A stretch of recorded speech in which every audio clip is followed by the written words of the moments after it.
एक लड़की की शादी होती है। शादी होने के 12 दिन के बाद उसकी तबीयत खराब होती है। पति अपनी पत्नी को लेकर हॉस्पिटल में भर्ती हो जाता है। भर्ती होने के बाद अपने ससुराल फोन करता है। उस लड़की के माता पिता भाई सब लोग आते हैं। जब हॉस्पिटल में आते हैं तो देखते हैं कि उस लड़की की मौत हो चुकी है। लेकिन उस समय उस लड़की का पति, उसके सास ससुर, कोई भी उस लड़की के घर वाले नहीं मौजूद होते हैं। सब लोग वहां से गायब हो चुके थे। अब लड़की का जब शरीर देखा जाता है, उसके शरीर पर चोट के निशान होते हैं और उसके प्राइवेट पार्ट से ब्लड आ रहा था। जब उस लड़की का पोस्टमार्टम होता है तो पता चलता है कि उसके प्राइवेट पार्ट से कपड़े निकलते हैं और बोतल के छोटे छोटे टुकड़े भी उसके प्राइवेट पार्ट से मिलता है। अब दोस्तों, इसके पीछे की जो कहानी है, आखिरकार उस लड़की की हत्या किसने की, क्यों किया, जब निकल कर सामने आती है तो सभी लोगों के रोंगटे खड़े हो जाते हैं। मेरे दोस्तों, सोच के देखिए उस बाप के दिल पर क्या गुजरेगा, उस माँ के दिल पर क्या गुजरेगा, जिन्होंने अपनी बेटी की शादी मात्र 12 दिन पहले किया था और 12 दिन के बाद वही बाप अपनी बेटी को कंधे पे लाद कर, अर्थी उठाकर उसका अंतिम संस्कार कर। आप सोच रहे होंगे उस लड़की की हत्या किसने की, क्यों किया, तो हम जानेंगे इस वीडियो के अंत तक। अगर पहली बार चैनल पर आए हैं, चैनल को सब्सक्राइब, वीडियो को लाइक कर दीजिए। मेरे दोस्तों, एक पारिवारिक घटना है। इस घटना से आपको बहुत बड़ी सीख मिलने वाली है। तो चलिए इस घटना के बारे में विस्तार से जानते हैं।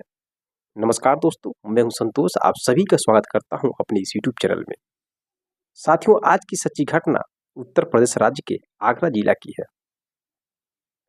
आगरा के फेज 2 के रहने वाले राकेश कुमार होते हैं और उनका लड़का होता है जिसका नाम रोहित होता है।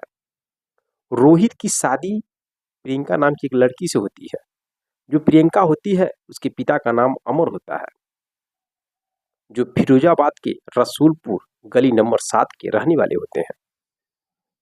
अमर के 5 बेटी और एक लड़का होता है। सभी लोगों की शादी हो चुकी थी। प्रियंका जो होती है सबसे छोटी लड़की होती है। प्रियंका की शादी रोहित से बड़ी धूमधाम से 24 नवंबर 2024 को हो जाती है। प्रियंका के पिता जो अमर होते हैं, जितना हो सके सब कुछ अपनी औकात से ज्यादा देते हैं लड़के को और शादी हो जाती है। शादी होने के बाद नई नवेली दुल्हन बन करके प्रियंका अपने पति रोहित के घर आती है।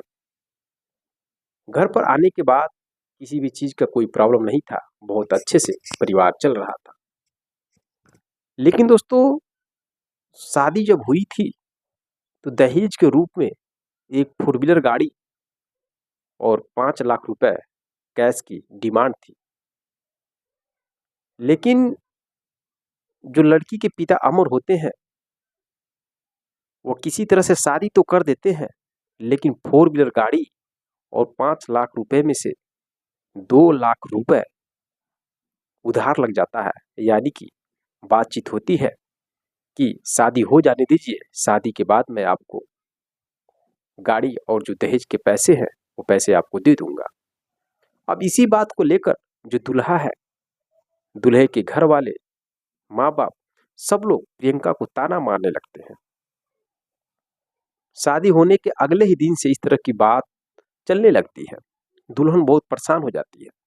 परेशान होने के बाद प्रियंका अपनी माँ के पास फोन करती है और पूरी कहानी बताती है कि माँ, जो दहेज का पैसा बाकी है और जो 4 व्हीलर बाकी है, हमारे हस्बैंड और हमारे सास ससुर लोग डिमांड कर रहे हैं, मांग रहे हैं, जिसकी वजह से रोज मुझे ताना सुनना पड़ता है।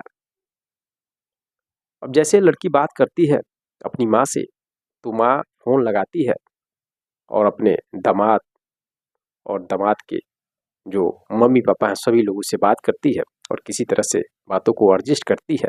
कहती है कि कुछ दिनों के बाद हम आपको पैसा और 4 व्हीलर गाड़ी भी दे देंगे। मेरी बेटी के साथ आप लोग गलत मत करिए, ताना मत मारिए। बात होती ठीक है, उसके बाद भी इस बात को लेकर हमेशा ताना सुनना पड़ता था दुल्हन को। बात यहाँ तक आ जाती है, जो रोहित है वो अपनी पत्नी यानी प्रियंका को बार बार मारता है, पीटता है। यानी घर के सभी लोग मेंबर जो है कि इतने लालची थे, उनको लगता था कि दहेज का पैसा जो बाकी है और जो 4 व्हीलर गाड़ी बाकी है वो मिलेगा नहीं। इस वजह से बार बार उस लड़की को लोग परेशान करते थे, ताना मारते थे, पीटते थे। अब इसी बात को लेकर उसको इतनी बुरी तरह से लोग पीट देते हैं, मार देते हैं, उसके शरीर से ब्लड बहने लगता है, लड़की बेहोश हो जाती है और आनंद फानंद में उसको हॉस्पिटल में भर्ती कराया जाता है, एशियन मेडिकल कॉलेज में। उसके बाद जो लड़का रोहित है अपने ससुराल वालों को फोन करता है कि प्रियंका की तबीयत खराब है, आप लोग फौरन आ जाइए हॉस्पिटल में। जैसे ही लड़की के घर वाले लोग आते हैं, वैसे देखते हैं कि उनकी लड़की मर चुकी है और जो लड़का है, लड़के के माँ बाप, वो सब लोग हॉस्पिटल से फरार है, कोई मौजूद नहीं है मौके पर। जैसे बाप और माँ देखते हैं अपनी बेटी को, उनका कलेजा फट जाता है। जिन हाथों से उन लोगों ने विदाई की थी अपनी लड़की की 12 दिन पहले, 12 दिन के बाद उनकी लड़की की मौत हो जाती है। अब मौके पर पुलिस को बुलाया जाता है, लड़की का पोस्टमार्टम किया जाता है। पोस्टमार्टम होने के बाद जो रिपोर्ट निकलकर सामने आती है तो सभी लोगों के रोंगटे खड़े हो जाते हैं। दोस्तों, पोस्टमार्टम से निकलकर यह सामने आता है कि लड़की के शरीर पर बहुत जगह बुरी तरह से पीटा गया था, घाव के निशान थे और उसका जो प्राइवेट पार्ट था उससे भी ब्लीडिंग हो रहा था। उसके अंदर से कपड़े निकाले जाते हैं, यहाँ तक कि बोतल के जो छोटे छोटे टुकड़े हैं उनको भी निकाला जाता है। अब इससे साफ जाहिर होता है उसको बुरी तरह से पीटा गया है, उसके प्राइवेट पार्ट पर भी घाव दिया गया है, बोतल डाल दिया गया है, कपड़े ठूस दिया गया, उसको बुरी तरह से मारा पीटा गया, जिसके वजह से उस लड़की की मौत हो जाती है, जिस लड़की की शादी महज अभी 12 दिन पहले हुई थी। और उस लड़की का क्या कसूर था? दोस्तों, पुलिस लड़के पक्ष के सभी लोगों को गिरफ्तार करती है, जेल के अंदर डालती है। अब यह पुलिस का मामला है, आगे क्या कार्रवाई होता है, कौन सी सजा उन लोगों को मिलती है। लेकिन आखिर सोचने वाली बात है कि लोग इस दुनिया में इतने लालची हैं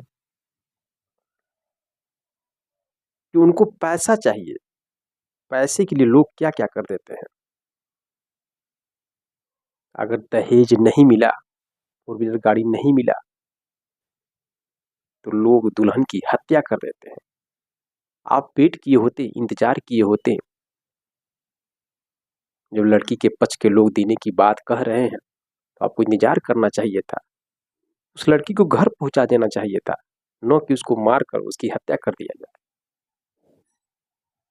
मेरे दोस्तों, यह कहानी से आपको सीख लेना चाहिए कि शादी विवाह करना बहुत ही कठिन काम है। और रही बात कि आज के लोग दहेज के बहुत अधिक लालची हैं। कानून तो बना है कि दहेज लेना पाप है, लेकिन इस कानून का पालन नहीं हो पाता है। रही बात दहेज की, तो अगर आप शादी करते हैं और जो भी दहेज की डिमांड होती है उनको पूरा करके ही आप शादी करें। अगर आपके पास नहीं हो पा रहा है तो शादी का डेट टाल करके आगे बढ़ा करके ही शादी करिए।